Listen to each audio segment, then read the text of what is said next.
June 2nd, 2025 is the day I decided to become sober, and it is now June 11th, 2026. So just over a year since I quit everything. All I've done in my life is smoke weed and drink alcohol, and I never drank very much, but I smoked weed every single day. And on June 2nd, 2025, I wanted to make a change, and so I did. And that time has flown by, and now I can reflect and distinguish what is the difference in the path I took and the path I could have took or could have taken. And the way I see it, those two paths is to become sober or to continue my ways. And I have no idea where I would be if I took the other path, but I know where I am because I took this path. And I wanted to share that because I believe it could be of value to specific people. I just want to talk about the pros and the cons and my honest, raw, unfiltered opinion on becoming sober. So, the biggest thing that I feel has been of utmost benefit for me is my articulation. And because of that, I'm going to do this video in one take. I'm not going to edit it. I'm not going to cut out any mistakes because I want to showcase how much I have improved in my articulation, because I used to not be able to do a 10-second video of trying to say a specific statement because I would constantly stutter my words. I would say the wrong thing or it would come out wrong, and it was terrible because it is such a superpower to have great communication skills. I believe it is an actual superpower because if you say the right words in the right sequence, you could get anything you want. And if you haven't thought of that before, take a second to actually think about that. That girl you want, it requires great communication skills. You have to be able to articulate your words in a way that allows you to redeem whatever it is that you seek. And life becomes better in so many different ways because you speak all of the time. Communication is so very important. And smoking every single day was limiting me so much, and my communication skills really suffered from it. And that alone is a great enough reason for me to not regret making that decision a year ago.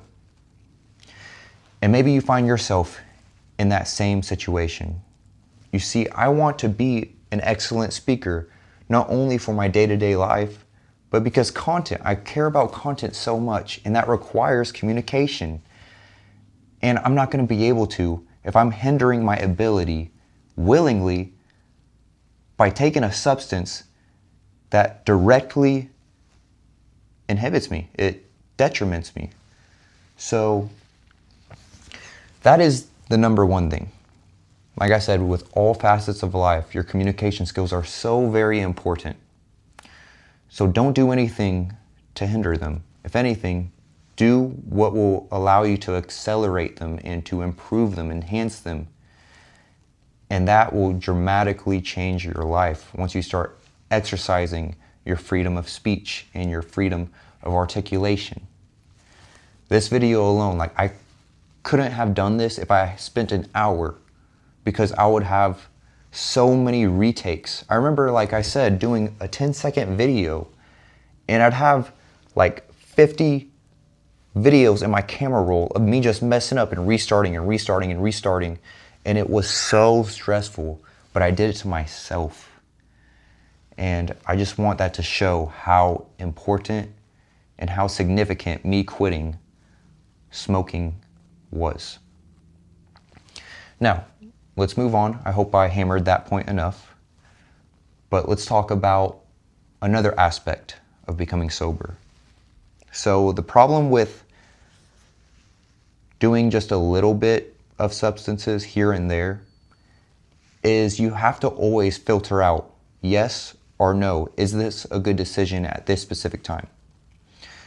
It's just once a week.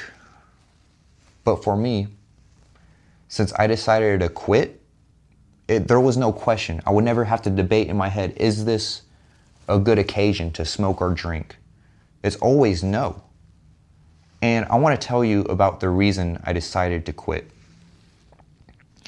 It's because I heard something so simple, yet so effective and powerful.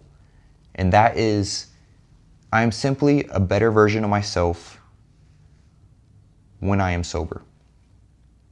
And I believe that to be true, but like I said, I don't know what my life would look like if I took the other path and continued smoking and drinking here and there, which in my opinion are just bad habits. And since I'd done them for so long, I believe that's the reason why, or one of the biggest reasons why I wasn't where I wanted to be a year ago. And I may not be where I want to be now because I will always strive for more. But I do believe I would not be as far as I have progressed. And like I said, I'm going to talk about the pros and the cons. So before you watch this video and you're probably trying to quit and you're just like, okay, but he's not talking about the pros, because I justified the pros for so long. 7 years I smoked weed chronically. So obviously I had some pros about it, and the biggest pro was the epiphanies I would get. I would smoke and I would just gain these epiphanies, these realizations, these thoughts that I would have that is just like reality changing. And the problem is I would have these epiphanies, but I wouldn't be able to execute on them, because I like to think of it as smoking as like a key to unlock your mind, and your mind expands, but it expands too much, and then you can't do what you want to do. And the greatest way to explain this is whenever I would smoke and have an epiphany, and I simply would want to share that by documenting it with a camera. And I couldn't. Like I said, I'd have so many drafts because I couldn't speak clearly. And then I would never get to doing the thing, whether it be because of laziness or being content. The bottom line is, I believe I would be more likely to do it if I didn't smoke. Smoking, it held me back, and growth is my highest virtue. What I prioritize over everything is growth. I believe that is the meaning of life. We are born as a baby and we grow into an adult. And it's up to us how we want to grow in other aspects. But I believe that is the best feeling life has to offer, is from growth. And we have all these different aspects to grow. So like I said, I think it is very important that you don't do anything to detriment that. And one of the biggest things you can do for your own growth is to choose to not do some things. And whether you like it or not, being sober is probably the best choice. I mean, I've only been sober, completely sober, a year, but I'm just so relieved for so many reasons. I can articulate myself. I don't have to make that decision whether I should or should not. And I save so much money.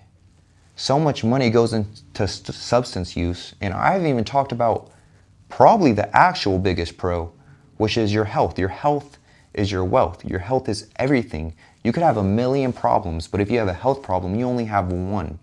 And that is because health trumps all. So substances drain your health. Substances harm your health. So that is something that is heavily overlooked. I'm young enough to appreciate my health and take care of it before it got too late and I was in a bad health condition and couldn't take back that time. But I'm so privileged that I am young and I am healthy, and I know where I could be if I did make different decisions. So I have the awareness and the knowledge and the ability to make decisions to align with good health. And I believe you should do the same, because why wouldn't you want to live a long, happy, healthy life Because if you aren't healthy, it's not going to be easy. It's going to be so stressful, and there's so many different types of illnesses, and just why would you make yourself more prone to that? I sound like a dare campaign right now. I'm just talking about don't do drugs, kids. But honestly, my life is so much better. Like, my life is going really good right now. And I think the biggest thing is my clarity. I used to struggle with clarity, and I would, like I said, get these epiphanies, and I gained clarity on something specific, but I couldn't execute on them. So that is one of the things I miss. But after being sober long enough, you have sober epiphanies as well. You just have to try new things. You have to put yourself in uncomfortable positions and go do things that you haven't done before. And that will inspire new thoughts. And those new thoughts are life-changing if you act upon them. And now that you're sober, you actually have the power to execute on them. I hope I'm getting this point across, that I am very grateful that I did decide to become sober, because it was a very long portion of my life. 7 years, probably since I started smoking and drinking, around like 15, I think, something like that. And I'm 23 now, so near a third of my life, which is really crazy, but the sooner I quit, the better. And I'm just really glad that I decided to quit when I did, because a year has already passed and another year will pass. And I imagine I'd still be sober, because so far it's proved to be the best route. And the longer I go sober and making net positive decisions, the more I can reflect and be grateful. And I want that for you as well. I want everybody to succeed. I want everybody to persist until they succeed. I want everybody to stay sedulous. I want them to be dedicated and diligent to whatever craft you care about. And it's very hard whenever you have bad habits. Habits are huge. I recommend Atomic Habits. I'm not going to go into that, but I recommend it, and it talks about the importance of habits, and it is one of the most harmful habits, which is substance use. Because I get it. It's nice. It's relaxing. It's enjoyable. It's so many of these different things, but it's harmful. It comes with a cost, and a lot of people justify that cost, and I'm here to tell you, try saving. Try not spending that amount, and see which path you prefer. I'm just talking from my experience. I would appreciate any of your feedback. I hope I touched up on everything I want to touch on. This video has been a year in the making, so like I said, I hope I dotted all my I's, crossed all my T's, and let me know if you have any feedback, any questions. I would love to directly help you with whatever clarity you may need. And I hope this video was of value. Thank you so much for watching. I'll see you in the next one, and as always, stay sedulous.